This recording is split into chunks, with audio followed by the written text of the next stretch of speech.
Mankind must put an end to war. A war will put an end to mankind. I did not have sexual relations with that woman. Well, I'm not drunk. I learned everything I got.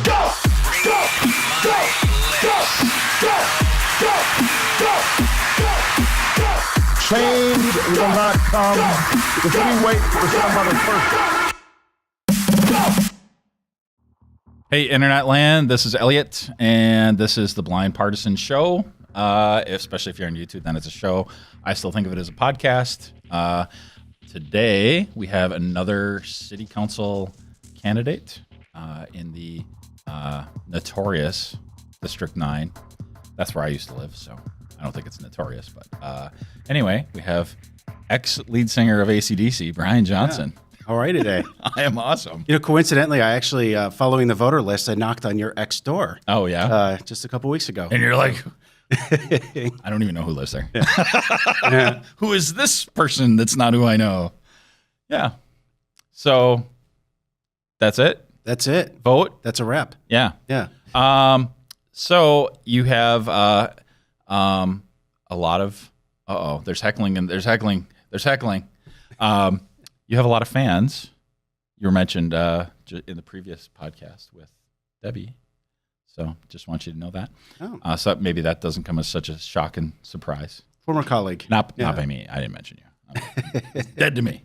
So District 9. Yeah. I have a few things that I want to hit on, but tell me what people have been saying in District 9, if anything. Yeah, sure. I mean, I'd say over the course of the last 2 months since I announced, probably 3 months now, I've probably knocked on close to 2,000 doors. And, you know, every conversation is a little different. You know, kind of the biggest things I hear. I miss Elliot. Of course. I mean, at least Probably the 2 doors 1,800. next to you, right? No, they don't miss me at all. No. You know, they want to see roads. Roads is by far the biggest conversation that comes up. And I think that's a real critical discussion point that the next council is going to really have to take on. I think when you look at a neighborhood level, you know, people are talking about properties that, rental properties in particular, that maybe aren't well maintained, or not even necessarily the maintenance of the property as it is the tenants, you know, that are kind of coming and going and making sure that, you know, we're bringing quality people into our neighborhoods and I think just basic city services. And people want to talk about civility and decorum. I hear that a lot. It's just they want to see City Hall get along. They don't necessarily care about pointing the finger at Alderman Zima or Mayor Schmidt. It's just we want to see people get along and we want to see people get something done. Okay, so you are running against Guy Zima. What I've asked, so that the civility has come up before, and so what could you do as just a single person joining the council? Like, what can you do to make it more productive and civil?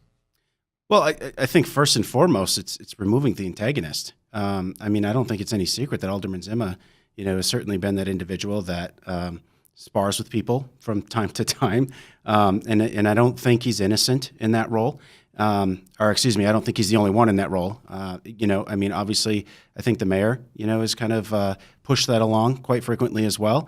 And then I think, you know, when you create a culture, an environment of that type of behavior, it's very easy for other people to get on the train. And so I think just seeing some fresh faces on council, some people who learn how to work well together, that say, you know what, these types of feuds are no good for the city of Green Bay. Let's start working on real business here. Okay. So do you have an example of a situation that you feel was not civil, contentious in some way that maybe could have been handled differently? I think it's all about respect, and it's respecting other people's opinions, whether they're the same or not. I think it's about treating people, you know, in a way that they want to be treated. And right now, I just, you know, there are a number of I don't think you have to look very far to see where that's not happening. I mean, you have obviously ethical complaints, and I'm not just referring to Alderman Zima. That's happened a couple of times with different alders. You know, so it's those things don't happen when people are working together. And so I think we just got to find a way again to take these personal vendettas out of the equation and get back to the people's business. So softball question. Softball. Yeah. So what do you think about term limits? I actually support term limits. That's what it's softball. Yeah. I haven't seen, I obviously haven't done a ton of research on this particular topic, but I think turnover is healthy. Look, there's research out there that suggests 10 years at least in a business environment, is kind of that period when effectiveness starts to decline. Move up or move out. Exactly. I don't know what it would be in an elected office, but I certainly would support, a communication that would perhaps have city staff look into such a thing. So let's talk about the road situation. Yeah. So, I mean, your views, constituent views. What's going on? Well, something has to happen. I mean, right now we're repairing about 1% a year. We need to be at 3% when you look at the average lifespan of a road. We've opted the last couple of budgets to bond, which of course in turn costs the city even more money. You're seeing discussion right now about the wheel tax. The problem with the wheel tax, I think, is that it still doesn't generate nearly enough money to take care of roads. So we have to be able to look at the budget. We have to be able to look at where are the areas that we can cut, or in some instances, we have to have that discussion about is raising taxes an appropriate thing to do. By no means am I sitting here saying we need to raise taxes. I want to be clear about that. I think we need to look at the expense side first. You get the soundbite? Yep. You guys got the soundbite? I want to raise your taxes. Yeah. No, but I do think, look, expenses is where you always look first. Yep. And we got to take a look at where's the city perhaps been a little bit frivolous and where can we tighten our belt. So I always, I think of, like knocking on doors types of things. When if you were to ask the average person, the average taxpayer, what do you think the job of the city is? What do you think the job of, government is maybe, but definitely the city. What are the things they're going to say? They're going to probably say roads. Yeah, that's a good question because I find that there is a lot of confusion sometimes between, when you think about multiple government entities, city, county, state, federal. I get confused. Yeah, there's a lot to take in. Probably the number one question I get, are you a Democrat or a Republican? And then to explain, of course, that the party politics really has no influence at the local level. I'm not beholden to a party. I'm an independent voice. But people like to grab onto those definitions. You should just say libertarian. There you go. I think people, for the most part, though, they also understand that roads, is a big part of the city's responsibility. And I think people know that, right? That's what I mean. They do.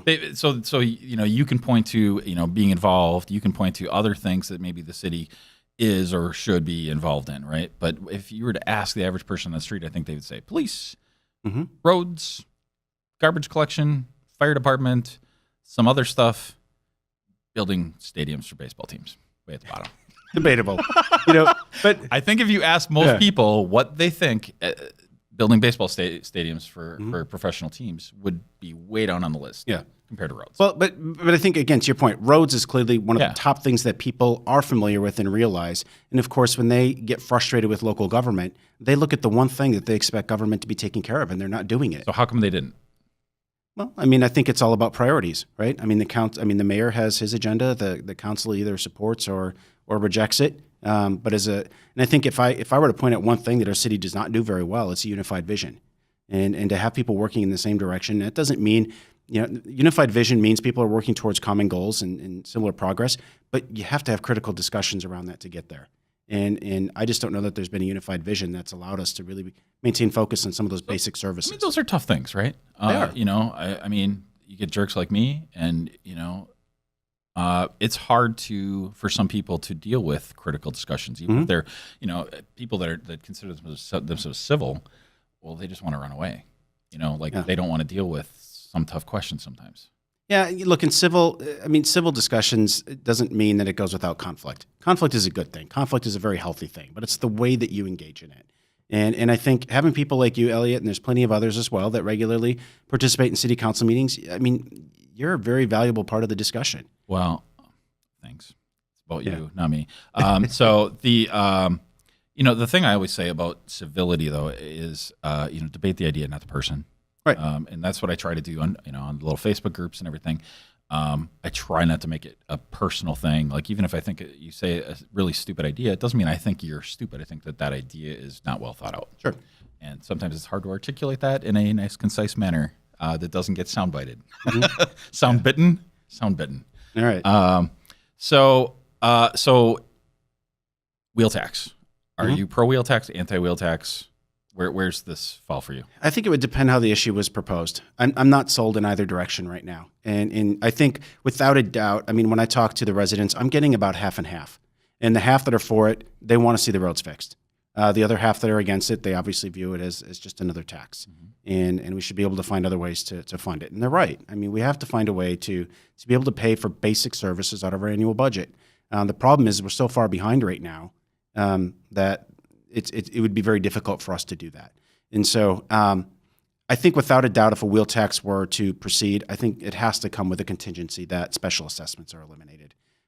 So in that breath, I would almost view the wheel tax as more of an insurance policy. As someone who's talked to a lot of people in the district who have paid assessments, without a doubt, right? They don't want to have to pay another tax on top of something they've already paid for. But as I alluded to earlier, I think my biggest objection to the wheel tax is it still does not raise enough. I mean, it's going to raise enough to cover engineering costs, and it's still not even going to get at the heart of fixing roads. So this might need to be a multifaceted approach. And again, my first priority or my first approach would be taking a look at the city's budget. Okay, so Wheel tax to me is, probably third on the rung. So when I had Bill Galvin in, he said, we looked at everything. Mm-hmm. It's lean. I don't know. What do you say to that? I don't think it's lean. Right. Well, and that's just it, right? And define lean. I mean, lean is based on priorities. Right. And so I think when you get new council members every 2 years, there's usually at least a couple that are sworn in, and that's when priorities change and vision changes, and that's going to have to be a council that works together to figure out what are our priorities. And there's a lot of nice things out there that we can pursue. It's not to say that we can't pursue things simultaneously, but if roads don't come to the top of the list, I would argue that our vision priority isn't right. So from what I've heard, the wheel tax does come with the contingency that we get rid of the. That's the discussion that's occurred up to this point, Yeah. but of course there hasn't been an actual piece of legislation put in front of that. Right. So, do you know when is that gonna be a thing that happens? I don't think it should come as a shock that they're trying to kick the can on this until after the election. So, okay, but you'll get to vote on it. Most likely, yeah. Okay, so. Or you Well, can be, I mean- or you can be critical like I am on the outside. Yes. I mean, if I win, of course, I'll have that opportunity. But I mean, yeah. So for the sake of discussion, we're going to assume that you win on this. So so I've heard all sorts of things on it. So it's very confusing, and I know nothing's really been written yet. But what about raising taxes? I know that we. Held the line, and the mayor was very proud of that, and I think certain council members were very proud of that too. What about raising taxes? I'm not a huge fan, but at the same time, you have to keep pace with inflation. But raising taxes is not your only option. You can increase the increment as well. And I think right now that's where the city's just missing the mark. We're chasing development away. Schwabenon's got some of the nicest roads around, but look at all the construction and new development they have going on, and they've got ways to fund these things because they're raising their increment. And so by attracting new development to our city, I mean, that's another way to raise taxes. And so yeah. And we get into this discussion about TIF. Sure. And, all the people that are, able to vote for the TIF, don't like this conversation or just disagree. But why don't we say yes to everything? Well, you can't. I mean, essentially what you're doing with TIF is you'd be kicking the can down the road for, another 27 years in a commercial district. So it's it wouldn't be responsible to say yes to everything. So the original development of TIF back, 40 years ago when it was started is, to fix blighted areas. And of course that's in the eye of the beholder, right? But the intention was really like, this is sort of like an emergency fund that we can use to, spur on development because it wasn't going to happen otherwise. Mm-hmm. Aren't there other ways to get development that aren't TIF? Well, sure. I mean, there's obviously a lot of grants available. You get tax credits for certain types of development. I think TIF, though, is truly one of those, localized tools that municipalities use. And they do it to be competitive, right? Because if you don't utilize it, somebody nearby will. And you see that all around us. And I'm not necessarily making the case that this needs to be a, kind of a tit for tat scenario. But it ends up being that way. It sort of does, sure. And like I said, I'm not making the case that it should be that way. But, as a local government to not take advantage of a tool that's available to you, I think would be irresponsible as well, particularly if you're seeing that development go elsewhere. Right. So, there's this balance that has to happen. And I think we hear some of this debate, and I think it's healthy debate. I think they go about it a little wrong, but, I think the debate that happens, some of it's really valid. in council about the use of TIF, and is it too much? Because I always think about the worst off taxpayers. Not people who are worse off but aren't paying taxes. The worst off taxpayers, single moms, widows. So you're saying we're gonna have this person who's really on the ropes already. We're gonna have them pay extra, so we can build this, somewhat frivolous project. And I worry about that. Well, they're not really paying extra. I mean, it's they're. I mean, in some way they are though. I mean, right? you're deferring taxes on a new development, right? That once that TIF is repaid, that development comes online and actually creates more value. But it's a long game. It can be. I mean, it depends on what type of package is offered to any type of development. Well, it's not like we're paying this year, we get it back next year. It's you're playing the long game.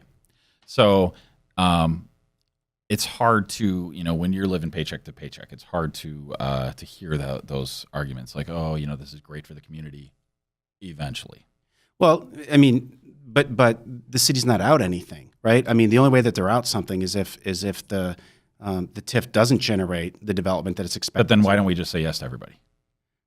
Well, because some TIFs are risky, right? And we can get into the subtleties of how TIFs work if that's the detail that we want to go into. But clearly, not every TIF does work. Well, and so then in assessing the risk, then you run into the other argument against TIF is that then city is picking winners and losers. Yeah. I mean, isn't that what development is? I mean, and the city does it all the time, right? They're picking winners and losers when it comes to, is this a risky project or not? We even do it with public investments as well. Do we want to put our public infrastructure into this site or this site? Well, those are things we should be doing, right? But I don't think anybody debates that. But I mean, governments do that all the time, and I don't necessarily think that's a bad thing. I mean, you have to assess if a project is going to bring value back to the taxpayer. So there's of course the tax side of it, but we do it all the time in urban planning as well. I mean, do we think that this development will be better for the taxpayers, or do we think this one, will it get better and higher use? So do you think the Northland Hotel is a good investment? I think going into it, I think it was a worthwhile dialogue.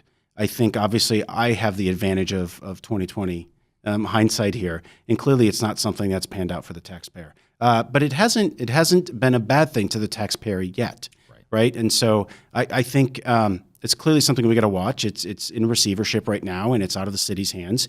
And now it's up to the receiver to see that project come to market, and hopefully the taxpayer will recoup their investment. So do you think that there was a critical enough discussion up front of that?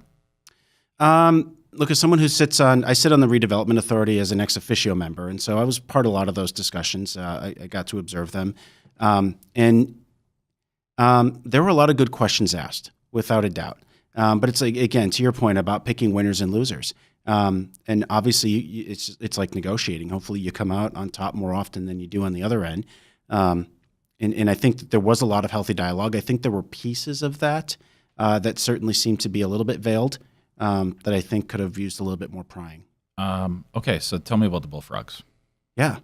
I mean, obviously, from my perspective, I thought it was a shame to see them leave. When I talked to residents in the district, you get a handful, of course, that said, you know what, it's okay. But the vast majority of people that I talked to wanted to see that. To me, it's like investing in parks.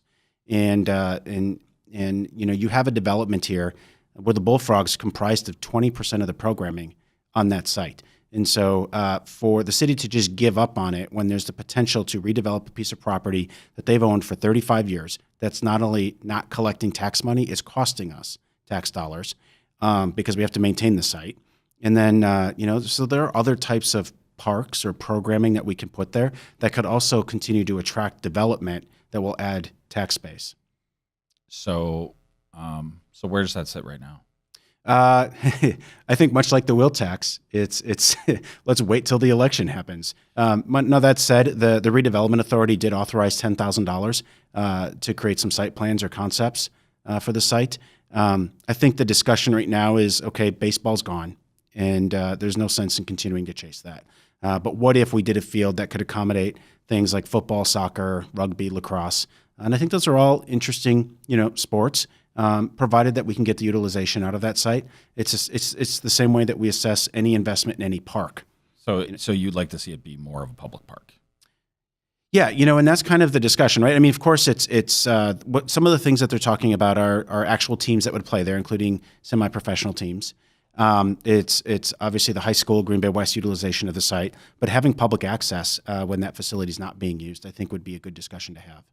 So, when I see like public investment, and it's an investment no matter how we look at it, like there are costs involved, even if it's just the planning of it, right? I feel like we need to, the public needs to be more included in not just the discussion of it, but in, Sure. in the utilization. I feel like there's just, there's a little too much. I just would like it to have a really broad base of use. That's my opinion. I don't know. So like if I put you in charge of this and you could do anything you wanted there, what would you do? Look, for 35 years, the city's been asking that question, right? Yeah. Does anybody want to use this site? and nobody stepped forward. And so I think for the first time in a number of decades, you have a couple of real tangible developments with serious interest in the housing and, of course, Breakthrough Fuel with their letter of intent or interest, I should say, on that site. And so what they're trying to figure out is, I mean, both of them want to see some type of investment from the city to make that site more pleasing. Again, a lot of the people that I've talked to in the neighborhood, they like the idea of that site not only being cleaned up, but something to do. And so I think it would be nice, one of the things that they've talked about in addition to the field itself, with the Bullfrog departure, it actually allows for a different design of that site, which could perhaps include more investment in terms of public use, right? So think of a boardwalk style space, where you have different activities. I mean, things like swing sets or whatnot, but even boat access, which is lacking on the west side of the river. And so I think, again, it's how do you better utilize that space from a public perspective? The other topic, as we record this, yesterday was the big walkout in the schools. Mm-hmm. So another big thing of interest to people is public safety. Not just guns, but in terms of the city, what are your thoughts on safety? Yeah, I mean, the crime statistics. I mean, the last I saw were down within the city of Green Bay. That's a great thing, but they also ebb and flow.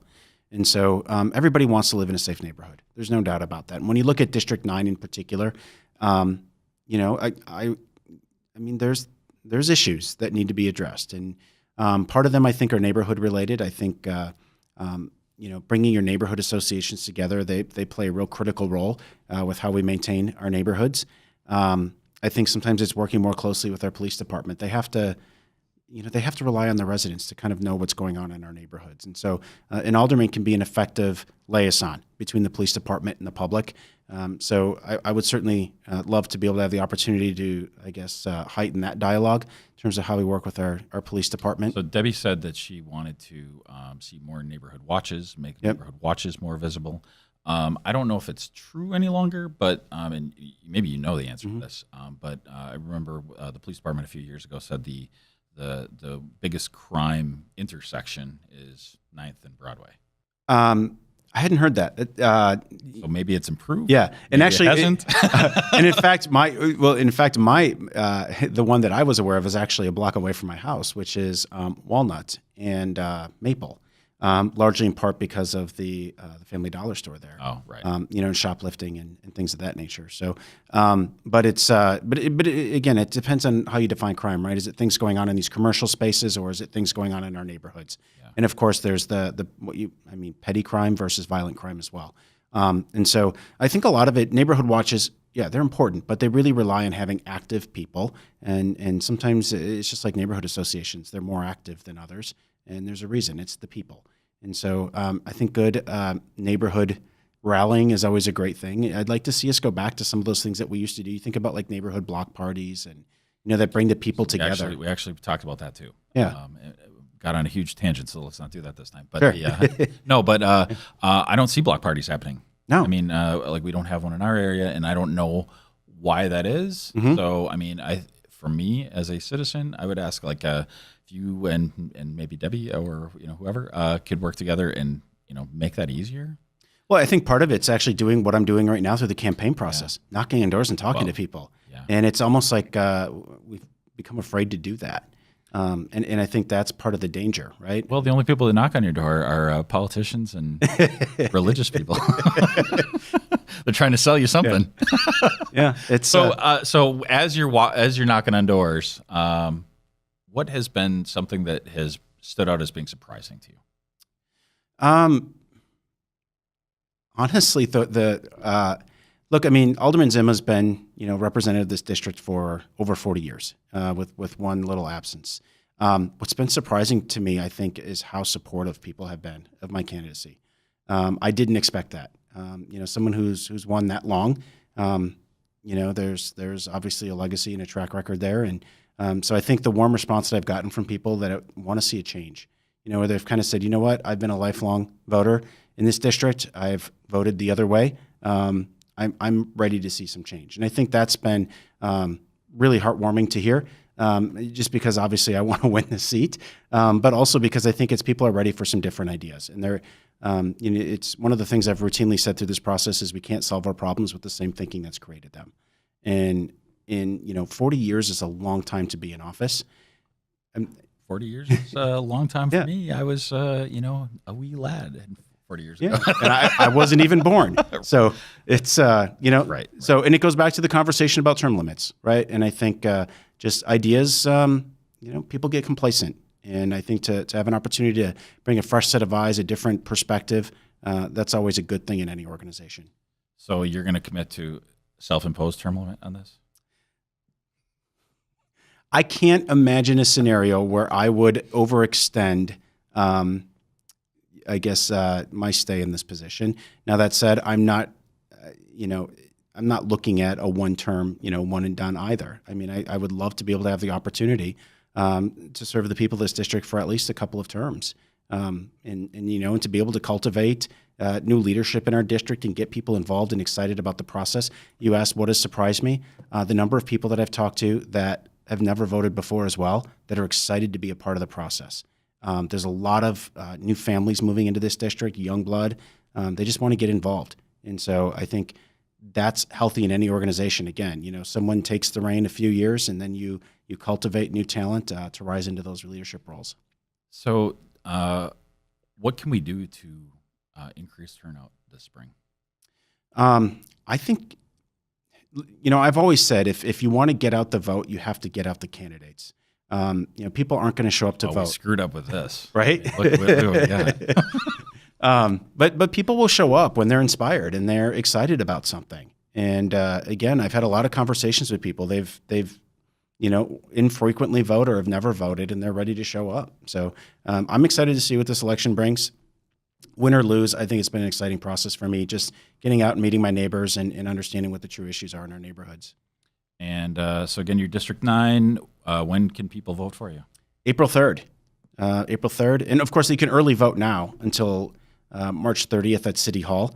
And you can apply for absentee ballot as well. That can be turned in anytime up until April 3rd. Yeah, I think the big thing is a lot of people don't know about the early voting at City Hall. So yeah, and that goes from 8 a.m. till 4:30 p.m.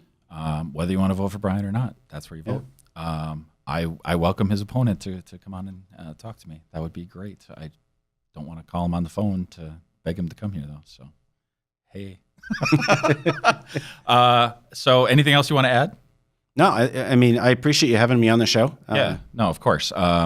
So if anybody has any questions, concerns, how would you like them to get a hold of you? Yeah, my website, brianjohnsongb.com.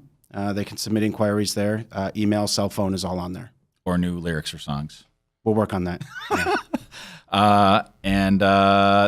That wraps it up, I guess. If you don't have anything else. No, this has been a great experience. All right. So if you would like to tell me how I gave only softball questions to Brian Johnson, you can find me on Facebook in the Blind Partisan group on Facebook. Also, it's very crucial for visibility of our little network here to go onto YouTube for the Political Radar channel. Hit the subscribe button. Even if you don't think you want to subscribe, it's really more like a like. So please do that. That increases visibility and lets people that are interested in this kind of programming find us. And of course, if you're hearing this or seeing this, you kind of know how to get a hold of the program. But please share it with your friends. They can get it on iTunes. Darian tells me that you can get it on Stitcher and usually any type of podcast player. So that's all I got.